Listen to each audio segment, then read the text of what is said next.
Praise the Lord, hallelujah. जय मसीह की। आज के लिए बाइबल का वचन संहिता 56 उसका 3, जिसमें लिखा है, जिस समय मुझे डर लगेगा मैं तुझ पर भरोसा रखूँगा। यह आयत हमें एक बहुत ही महत्वपूर्ण और गहरी सच्चाई सिखाती है, डर और विश्वास के बीच का संबंध।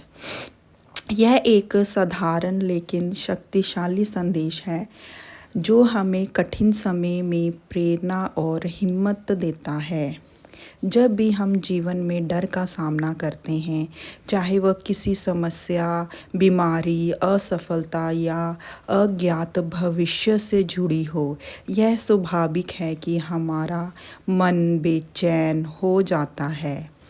डर एक ऐसा अनुभव है जो हर इंसान को किसी न किसी रूप में महसूस होता ही है। लेकिन इस आयत में दाऊद, जो इस भजन के लेखक हैं, हमें सिखाते हैं कि डर के समय में हमें क्या करना चाहिए। दाऊद अपने जीवन में कई चुनौतियों का सामना कर रहे थे।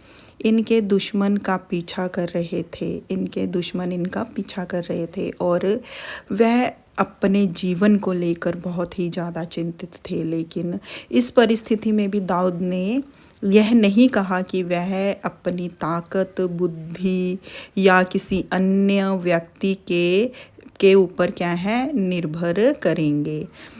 इसके बजाय उन्होंने कहा कि जब भी उन्हें डर लगेगा वह परमेश्वर पर भरोसा रखेंगे। परमेश्वर पर भरोसा रखना क्यों ज़रूरी है? परमेश्वर पर भरोसा रखना इसलिए ज़रूरी है जैसे कि दाऊद का भरोसा इस सच्चाई पर आधारित था कि परमेश्वर कभी भी अपने लोगों को छोड़ते नहीं हैं। उनकी योजनाओं और उनके वादे सच्चे होते हैं हमेशा। प्रभु की जो योजनाएं और उनके वादे होते हैं वो हमेशा ही सच्चे होते हैं। डर को विश्वास से हमें हराना होता है। डर एक मानसिक और आत्मिक लड़ाई होती है, लेकिन जब हम परमेश्वर की ओर देखते हैं तो हमारा ध्यान डर से हटकर उस पर चला जाता है जो सर्वशक्तिमान परमेश्वर है, शांति और सुरक्षा का स्रोत।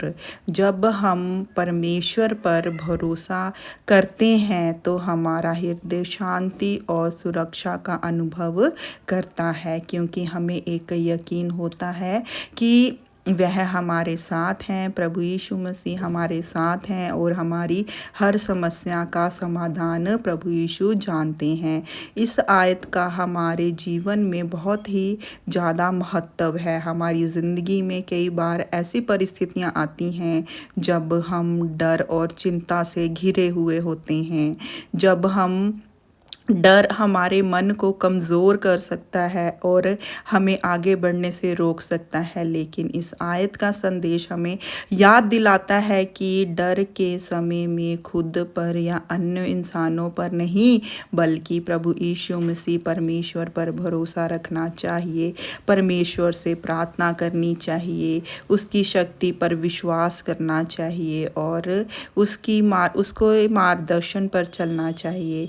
जब हम ऐसा करते हैं तो हमारे डर धीरे धीरे धीरे ख़त्म हो जाते हैं, कम हो जाते हैं और हमारे जीवन में एक नई आशा का उदय होता है, एक नई जिज्ञासा जागती है। इस आयत का यह सार है कि डर जीवन का हिस्सा है, लेकिन विश्वास हमें उससे पार ले जाता है। विश्वास के ऊपर इतनी ताकत है कि वो हमारे डर को ओवरकम करके आगे आ जाता है। हमें उसे पार करने की ताकत और हिम्मत देता है। हर परिस्थिति में, चाहे वो कितनी ही मुश्किल क्यों ना हो, हर एक परिस्थिति जो भी हमारे सामने आती है, चाहे वो हमारे जीवन की कोई कठिनाई हो, चाहे वो हमारे जीवन में आने वाली कोई बीमारी हो, चाहे वो हमारे जीवन में आने वाली कोई आर्थिक स्थिति हो, आर्थिक की मुश्किल हो या शारीरिक मुश्किल हो, या हम किसी टेंशन से गुजर रहे हैं, हर एक चीज़ को वो हमें ओवरकम करने की प्रभु यीशु क्या करते हैं,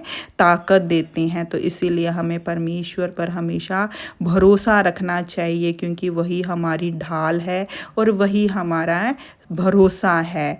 तो प्रभु यीशु मसीह हमें बताते हैं कि हमें हर एक अपनी मुसीबत के आगे प्रभु यीशु को दाऊद की तरह याद करना चाहिए। जैसे दाऊद के हमेशा ही उसके दुश्मन उसका पीछा करते थे, लेकिन वो कभी भी घबराता नहीं था। वो हमेशा ही परमेश्वर को आगे रख के अपनी परिस्थितियों का सामना करता था। आज के लिए बाइबल का वचन यही समाप्त करते हैं। आमीन। प्रभु की स्तुति हो। जय मसीह की। भजन संहिता 56 का 3 अध्याय। जिस समय मुझे डर लगेगा मैं तुझ पर भरोसा करूँगा और अपने डर से बाहर निकलूँगा, प्रभु यीशु से के ऊपर भरोसा करके। आमीन। प्रभु की स्तुति।